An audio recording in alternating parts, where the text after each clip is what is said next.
She barged into my apartment like a storm. No knock, no hesitation, just slammed the door open and started shouting, "You're ruining everything!" Her voice cracked with rage, but I stayed seated, calm, watching her unravel. Because this wasn't really about the wedding. It was about the lie my family built years ago. And tonight, I was finally tearing it down. I remember the night they told me I was on my own. I was 18, naive, hungry for their approval. College letters sat on the kitchen table, acceptance offers I had worked my bones to earn. I asked for help, just enough to cover tuition, not a gift, not charity, just help. My father didn't even look up from his newspaper. My mother's words were ice. "If you want college, pay for it yourself. We won't throw money away on something useless." I remember the silence afterward, my throat burning with words I didn't say. My sister smirking, knowing she'd never hear those words aimed at her. That night, I made myself a promise. I'd never ask them for a single dime again. So I built myself from the ground up. Loans, double shifts, nights spent studying under fluorescent lights while they slept comfortably, their money reserved for vacations and indulgences. I survived, graduated, worked, every scar turned into armor. And now, years later, I had something they wanted. It started with a phone call. My mother's tone was sweet, rehearsed. She never called unless she wanted something. "Your sister's wedding is coming. It's going to be big, beautiful. We want you to contribute. 150,000 should cover your share." Your share, as if I owed them, as if blood gave them the right to carve into me. I almost laughed, but instead I reminded her of something.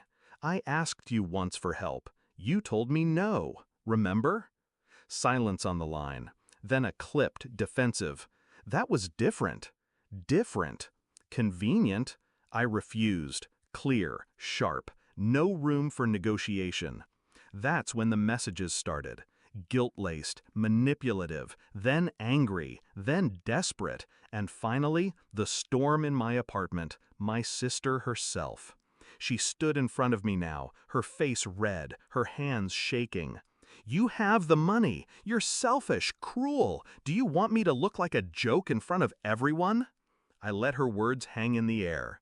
Then I rose, slowly, deliberately. "You want me to pay for a wedding?" I said quietly, "when no one paid for my future?" Her eyes darted, defensive. "That's not the same." "It's exactly the same." She tried a different angle. Tears. "You don't understand what this means to me. Please, just this once." That line struck me like déjà vu. The same begging tone I had used at 18. The same plea for support. Only difference? I learned then that in my family, no was final. So I gave it back to her, word for word. "If you want it, pay for it yourself." Her face broke. The silence between us was thick, violent. She wasn't used to hearing no, especially not from me. She lunged, knocking a glass off the table, shattering it across the floor. She screamed that I'd regret this, that I was heartless. But all I felt was clarity. The next week, whispers spread through the family. My parents called me ungrateful. Relatives painted me as the villain. But every insult rolled off, because behind their words was the truth they couldn't face. I had beaten them at their own game. They raised me on indifference, on refusal, on abandonment disguised as teaching responsibility.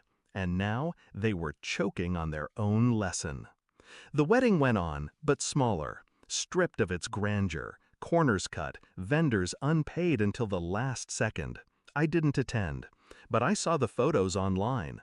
The smiles stretched thin, the flowers already wilting. A celebration built on debt and desperation. Meanwhile, I stayed home, alone, at peace. When people ask me why I didn't help, I tell them the truth. Family isn't measured in blood. It's measured in who shows up when it matters. They didn't show up for me, so I stopped showing up for them. Simple, Clean, final. I don't regret it. Because that night in my apartment, when my sister screamed and cursed me, I realized something. They never wanted me to succeed. They only wanted to control what I earned. And by refusing them, I took back everything they ever denied me. My voice, my power, my freedom. The best revenge isn't screaming. It isn't violence. It's silence. It's control. It's looking your betrayers in the eye and calmly returning the words they once used to destroy you. If you want it, pay for it yourself.